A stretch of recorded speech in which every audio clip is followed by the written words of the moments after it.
నమస్తే అన్న, ఏం పేరు మీ పేరు? నా పేరు సురేంద్ర. సురేంద్ర గారు ఇప్పుడు అంటే పోటీలో ఉన్నాం కాబట్టి మీ షాప్లో ఉన్నాం. ఇప్పుడు మార్వాడి గో బ్యాక్ అనే దాన్ని చాలా పెద్ద ఇష్యూగా ఈరోజు తెలంగాణ రాష్ట్రంలో నడుస్తూ ఉంది. ఇప్పుడు మొత్తం రాజకీయం మొత్తం కూడా దీని చుట్టూ తిరుగుతూ ఉంది. రాజకీయం అనాలా, లేకపోతే ఇది నిజంగానే మంచి ఇష్యూ అనాలా, లేకపోతే ఇది ఎందుకు ఇలా చేస్తున్నారు అనాలా నాకు అర్థం కావట్లేదు. కానీ బట్ ఏంటంటే జరిగిందైతే ఒక ప్రాబ్లం జరిగింది, అతను కొట్టారు, తప్పు. కొట్టడం ఎవరినన్నా చేసుకోవడం అనేది కరెక్ట్ కాదు. క్షమాపణ చెప్పాలి. తర్వాత కులం పేరుతో తిట్టారు, సంథింగ్ ఏదో జరిగింది. వాళ్ళు మాట్లాడుకొని వాళ్ళు దాని మీద ఒక నిర్దిష్టమైనటువంటి నిర్ణయానికి వచ్చి వాళ్ళు మాట్లాడుకో తప్పు కొట్టడంలోనే తప్పు జరిగింది. సో ఈరోజు మరి దీన్ని బేస్ చేసుకుని గో బ్యాక్ మార్వాడి అంటున్నారు. మరి దీన్ని ఏ విధంగా చూస్తారు? మరి మీరు ఎప్పటి నుంచో వ్యాపారాలు చేసుకుంటా ఉన్నారు ఇక్కడ కోటిలో, ఎలా చూస్తారు? నేను యాక్చువల్లీ ఇక్కడ పర్చేజ్ చేయడానికి వచ్చిన మా కస్టమర్. ఓకే, ఇది మాకు తెలిసిన వాళ్ళ షాప్. ఆల్మోస్ట్ ఇది ఒక 10 to 12 టైమ్స్ నేను ఇక్కడ పర్చేజ్ చేయడానికి వచ్చాను. For various reasons, individual reasons and company reasons కోసం కూడా. ఓకే, నాకు వీళ్ళతో రిలేషన్షిప్ ఏంటంటే మోర్ దెన్ 6 years పర్చేజ్ చేస్తున్నాము. మాకు ఎవరైనా ఫ్రెండ్స్ ఉంటే రిఫరెన్స్ చేస్తాము. They are buying in wholesale with bill, white amount. ఇక్కడ ప్రజెంట్ సిచ్యువేషన్ ఏంటంటే ఇది తిరగట్లేదు, కొంతమంది తిప్పుతున్నారు. ఈ తిప్పడం ఏంటంటే వాళ్ళ రాజకీయ అవసరాల కోసం, నెక్స్ట్ వచ్చే ఎలక్షన్స్ కోసం కావచ్చు, ఓట్ బ్యాంక్ ని క్రియేట్ చేసుకోవాలన్న కాన్సెప్ట్ వేయవచ్చు. ఇద్దరు వ్యక్తుల మధ్య జరిగిన గొడవని 2 కులాల మధ్య ఆపాదించడం అనేది రాంగ్.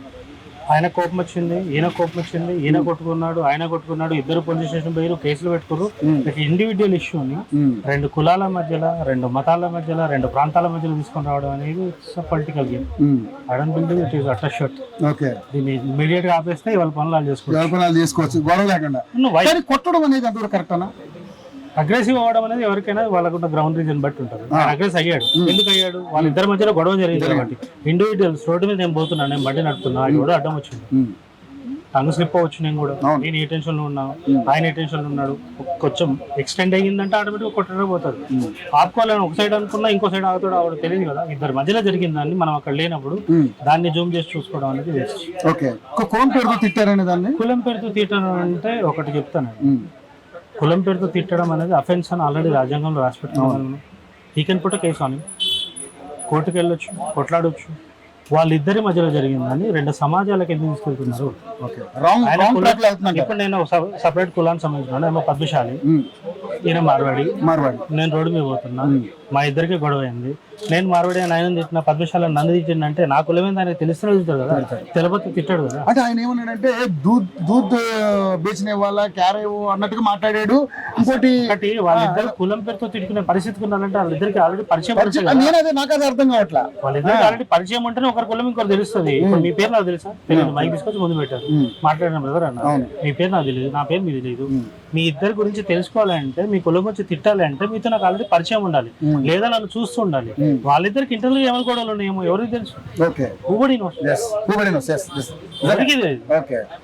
వాళ్ళిద్దరి మధ్యలో జరిగిందని ఇంత పెద్ద ఇష్యూ చేయాల్సిన అవసరం అయితే లేదు. ఫోన్ కాల్స్ మనం చూసాము. సో మీరు 2000 ఇస్తే తాగి పండుకుంటారు, మీరేంద్ర నాతో చెప్పేది అన్నట్టు. ప్రాబ్లం ఏమైందంటే ఇక్కడ ఎవరికారికి ఇండివిజువల్ స్వేచ్ఛ చాలా ఎక్కువ. ప్రపంచంలో ఎవరికి ఇంత స్వేచ్ఛ లేదు, మాట్లాడే స్వేచ్ఛ.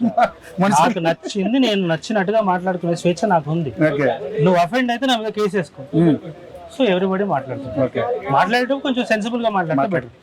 సో ఒక ఘటన కట్టడానికి ఇదేం ఎరువుల బస్తా కాదు కదా.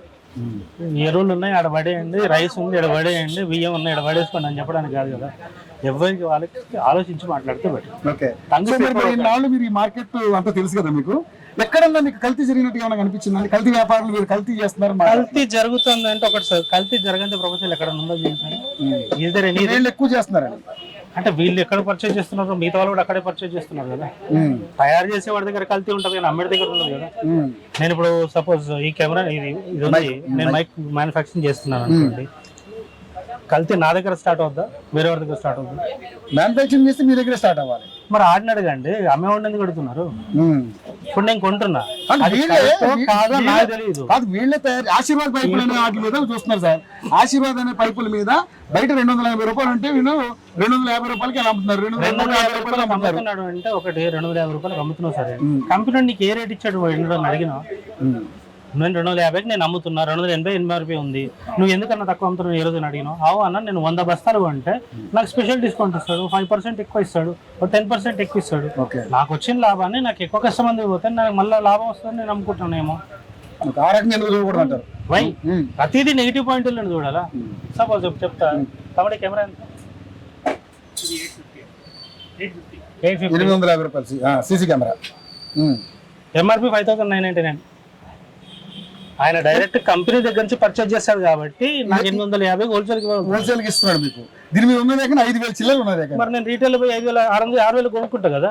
నేను ఇక్కడ దాకా ఎందుకు రావాలి? ఎక్కడనో కొత్తపేట నుంచి నేను కోటికి వచ్చి ఈ దగ్గర కొనాల్సిన అవసరం నాకేంటి? తక్కువలో వస్తుంది, బిల్ వస్తుంది. రేపు పొద్దున ఏమైనా ప్రాబ్లం వస్తే ట్రాన్స్పరెన్సీ బిల్ వస్తుంది. కావాలంటే నేను అడిగిస్తా, బిల్ కొంచెం బిల్ దిగవాలి. బిల్లో కొంటున్నప్పుడు కల్తీ ఎలా వచ్చింది? కంప్యూటర్ రెస్పాన్సిబిలిటీ తీసుకోవడా? బయట ఏమన్నా వాళ్ళు కల్తీ చేస్తే వీళ్ళు కన్స్యూమర్ కేసు వేసుకునే అవకాశం ఉంటుంది. ఒకటి, ప్రతి డిపార్ట్మెంట్ సేల్స్ టాక్ డిపార్ట్మెంట్ ఉంది. మీకు ఎక్కడైనా కల్తీ జరుగుతుందంటే దాన్ని పట్టుకోవడానికి డిపార్ట్మెంట్స్ ఉన్నాయి, స్టేట్ డిపార్ట్మెంట్స్ ఉన్నాయి, సెంట్రల్ డిపార్ట్మెంట్స్ ఉన్నాయి. అంత ఈజీగా అంత ఓపెన్ మార్కెట్ లోకి పంపించగలుగుతారా? 100 మంది ఉన్న దగ్గర ఒకరిద్దరు కల్తీ చేస్తారంటే అప్పుడు యాక్సెప్ట్ చేయొచ్చు. ఒక కమ్యూనిటీ కల్తీ చేస్తారంటే నేను నమ్మడం నాకైతే అనిపిస్తలేదు. మీరు ఎలా అనుకుంటారో మీరే చెప్పండి. Is it right are wrong మీరే చెప్పండి. ఓకే సరే, మరి ఇప్పుడు ఈ ఇష్యూ ఏ విధంగా చూస్తారు? అంటే మార్వాడి నథింగ్ బట్ ఈ 2 ఇండివిజువల్స్ ఇష్యూ, ఇద్దరు ఇండివిజువల్ ఇష్యూని ఇంత పెద్దగా తీసుకెళ్లాల్సిన అవసరం లేదు. ఓకే, రెస్పెక్టివ్ కోర్ట్స్ ఉన్నాయి, పోలీసు ఉంది, లాయర్స్ ఉన్నారు, వాళ్ళ డిబేట్స్ ఉంటాయి. కోర్టుకు వెళ్ళిన తర్వాత కోర్టు అడుగుతుంది, వాళ్ళ ఆన్సర్ చెప్పుకుంటారు. దాన్ని బట్టి కోర్టు ఏం చెప్తుంది కదా. మధ్యలో మీరు మేము ఇంతమంది కూర్చొని మాట్లాడి ఇంత టైం వేస్ట్ చేయాల్సిన అవసరం ఏంటి? మరి అందుకే అట్లా ప్రశ్నించినందుకు ఈ రోజు మమ్మల్ని జైల్లో పెట్టారని చెప్పేసి ఈ రోజు ప్రశ్నించడం వేరు, అలిగేషన్ పెట్టడం వేరు. ప్రశ్నించండి, అలిగేషన్స్ ఎందుకు పెడుతున్నారు? ఓన్లీ ఒక సమాజాన్ని ఎందుకు అంటున్నారు? Why? Because they are aggressive businessmen. వాళ్ళు అగ్రెసివ్ గా బిజినెస్ చేస్తారు అంతే తప్ప వాళ్ళ తప్పేం లేదు అక్కడ. ఇప్పుడు వ్యాపారం ఇంతే చేయాలని రూల్ ఏం లేదు. నేను ఈ దేశంలో వ్యాపారం చేసుకోవద్దంటే నేను సుడాన్ లో వ్యాపారం చేసుకుంటా. సుడాన్ లో మార్వాడీస్ లేరా? ఆఫ్రికన్ కంట్రీలో ఏ కంట్రీ తీసుకున్నా మార్వాడీస్ అక్కడ బిజినెస్ చేస్తున్నారు. గుజరాతీస్, మార్వాడీస్, హర్యానీస్, సింధీస్, ఫిలిప్పీన్, ప్రపంచంలో ఏ దేశం అన్నా తీసుకోండి, వ్యాపారం ఉన్న దగ్గర వాళ్ళు పోతారు. వాళ్ళ పని అది. వ్యవసాయం చేసేవాడు వ్యవసాయం చేస్తాడు. నేను పద్మశాలి మేము సారీస్ నేస్తాము. మేము ఇక్కడ చేసే పని ప్రపంచంలో ఎక్కడైనా చేసుకోవచ్చు. మాకు వెసులుబాటు ఉంటే మేము పోతాం. ఇది వైట్ బిల్ బ్రదర్, కెంపెక్స్. ఎవరు తీసుకున్నారు ఏంటి సంగతి చాలా ట్రాన్స్పరెన్సీగా ఉంటుంది. ఒక్కసారి చూసుకోండి మీరు. ఇంత బిల్ ఇచ్చిన తర్వాత ఎవడన్నా దీన్ని కల్తీ అంటాడు? ఇప్పుడు ఈ కెమెరాకి ఏ ప్రాబ్లం వచ్చినా డైరెక్ట్గా వీళ్ళ కంపెనీ నెంబర్ ఫోన్ చేసి నేను పలానా దగ్గర పర్చేజ్ చేశాను, నేను రోజులు అయింది, నాకు ఏమైనా ప్రాబ్లం వచ్చి చూసుకుంటే చూసుకుంటాడు. రిప్లేస్ అవ్వచ్చు, రిపేర్ అవ్వచ్చు, anything. According to terms and condition వాడు ఇచ్చిన దాన్ని బట్టి ఇది నేను పర్చేజ్ చేస్తున్నా అంటే దీనికి టర్మ్స్ అండ్ కండిషన్స్ యూజ్ ఉంటాయి. సర్టన్ టైం ఉంటుంది. ఈ లోపల ఏమైనా జరిగితే కంపెనీ రెస్పాన్సిబిలిటీ ఉంటుంది. బిల్ ఇచ్చిన తర్వాత ఇంకేముంది అంటే గ్యారంటీ కూడా ఉంటుంది. 1 year వరకు, 6 months వరకు ఛాన్స్ ఉంటుంది. అంతవరకు మీరు ఎప్పుడు ఏమైనా ప్రాబ్లమ్స్ చేసుకోవచ్చు. తర్వాత ఎవడేం చేయలేదు. అంతే, గ్యారంటీ వరకు కల్తీ అనేది జరుగుతుంది, కానీ మీరు ఎక్స్పెక్ట్ చేస్తున్నంత అయితే జరగదు. అంత జరిగితే గవర్నమెంట్కి డబ్బులు రావు. సింపుల్. కల్తీ జరిగితే ట్యాక్స్ లెక్కొట్టాలంటే బ్రదర్ ఒకటి, ఆల్రెడీ యూపీఐ వచ్చిన తర్వాత ట్యాక్స్ లెక్కొట్టడానికి వీళ్ళకి ఛాన్స్ లేదు, ఇవ్వకుండా మనకి ఛాన్స్ లేదు. ₹1 కొట్టాలన్నా యూపీఐ అయితే కొడతాం, ₹10 కొడతాం. మహా అంటే ఇప్పుడు నేను పర్చేజ్ చేస్తాను 2,000 పర్చేజ్ చేస్తాను. 2,000 నేను యూపీఐ కొడతాను, క్యాష్ ఇస్తాను, ఇవ్వలేను.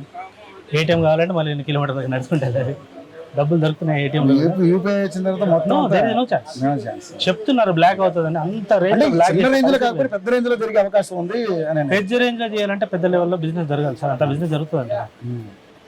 ఒక కంపెనీ ఇంకొక కంపెనీతో పర్చేజ్ చేస్తున్నప్పుడు ఇంటర్నల్గా ₹1, ₹2 డిస్కౌంట్ ఏమైనా ఉంటుందేమో కానీ బ్లాక్ చేసేంత సినిమా అయితే ఉంది. Thank you brother, thank you so much. Bye.